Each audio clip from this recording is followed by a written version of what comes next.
तो 24 घंटे का लंबा इंतजार और तमाम अटकलों के बाद आखिर बिहार के नए मंत्रिमंडल में कौन सा विभाग किसे मिला ये साफ हो गया है। चलिए आज इसी लिस्ट को खोलकर देखते हैं और समझते हैं कि सत्ता का ये नया समीकरण आखिर है क्या। ठीक है, तो आज हम क्या-क्या देखने वाले हैं। सबसे पहले बात करेंगे उस सबसे बड़ी अदला-बदली की जिसने सबका ध्यान खींचा है। फिर देखेंगे कि मुख्यमंत्री और उनके 2 डिप्टी सीएम के पास कौन-कौन से विभाग आए हैं। इसके बाद पूरी कैबिनेट लिस्ट पर एक नज़र डालेंगे और आखिर में समझेंगे कि इस पावर शिफ्ट का असल मतलब क्या है। तो चलिए शुरू करते हैं इस नई सरकार के गठन में हुए सबसे जरूरी और सबसे ज्यादा चर्चित बदलाव के साथ। जी हाँ, यही है इस पूरे विभाग बंटवारे की सबसे बड़ी हेडलाइन। बीजेपी को वो गृह विभाग मिल गया है जो पिछली सरकार में जेडीयू ने अपने पास रखा था, और ये अपने आप में एक बहुत बड़ा पॉलिटिकल मैसेज है। देखिए ये स्लाइड एकदम साफ साफ दिखा रही है कि गठबंधन के अंदर पावर डायनामिक्स कैसे बदले हैं। गृह विभाग का जेडीयू से बीजेपी के पास जाना ये सिर्फ एक विभाग का फेरबदल नहीं है, ये इस बात का साफ इशारा है कि इस बार सरकार में बीजेपी का दबदबा बढ़ा है। चलिए अब हायरार्की में सबसे ऊपर चलते हैं और देखते हैं कि मुख्यमंत्री नीतीश कुमार ने अपने पास क्या क्या रखा है। तो मुख्यमंत्री नीतीश कुमार ने सरकार की कमान अपने हाथों में मजबूती से थामी हुई है। उन्होंने वो विभाग अपने पास रखे हैं जो सरकार चलाने की पूरी मशीनरी के लिए कह सकते हैं कि सबसे जरूरी पुर्जे होते हैं। ये विभाग आप समझिए सरकार की प्रशासनिक रीढ़ की हड्डी हैं। इन सबको अपने पास रखकर मुख्यमंत्री ने सरकार के कोर फंक्शंस को सीधे अपनी निगरानी में रखा है। मतलब सरकार किस दिशा में जाएगी इस पर उनका पूरा कंट्रोल बना रहेगा।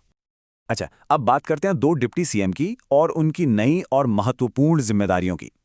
जैसा कि हमने शुरू में ही बात की, सम्राट चौधरी को वो पोर्टफोलियो मिला है जिसकी सबसे ज्यादा चर्चा थी, जो सरकार के गठन का एक सेंट्रल पॉइंट रहा है।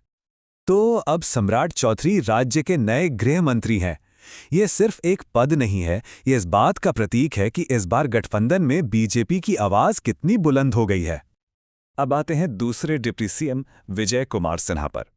इन्हें भी कुछ बेहद अहम आर्थिक विभागों का जिम्मा मिला है। ये दोनों विभाग राज्य के संसाधनों और रेवेन्यू के लिहाज से बहुत जरूरी हैं, तो जाहिर है ये भी एक काफी पावरफुल पोजीशन है। तो ये तो हो गई टॉप लीडरशिप की बात, लेकिन बाकी कैबिनेट का क्या? चलिए अब 27 मंत्रियों की पूरी टीम पर एक नजर डालते हैं। यहाँ लिस्ट का पहला हिस्सा है और आप देख सकते हैं कि वित्त, स्वास्थ्य और ग्रामीण विकास जैसे कुछ बहुत ही अहम विभाग अनुभवी नेताओं को दिए गए हैं। जैसे विजय कुमार चौधरी और विजेंद्र प्रसाद यादव जैसे सीनियर लीडर्स को फिर से बड़ी जिम्मेदारियां दी गई हैं, जो सरकार में एक तरह की कंटिन्यूटी का संकेत देता है।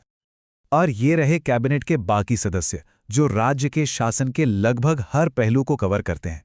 शिक्षा, कृषि, अल्पसंख्यक कल्याण से लेकर आपदा प्रबंधन तक ये सारे विभाग ये तय करेंगे कि सरकार का काम जमीनी स्तर तक पहुंचे।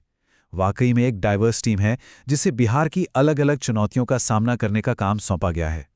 तो पूरी लिस्ट देखने के बाद चलिए अब घूम फिर कर उसी सबसे बड़े सवाल पर आते हैं कि इस पूरे फेरबदल का असली मतलब क्या है।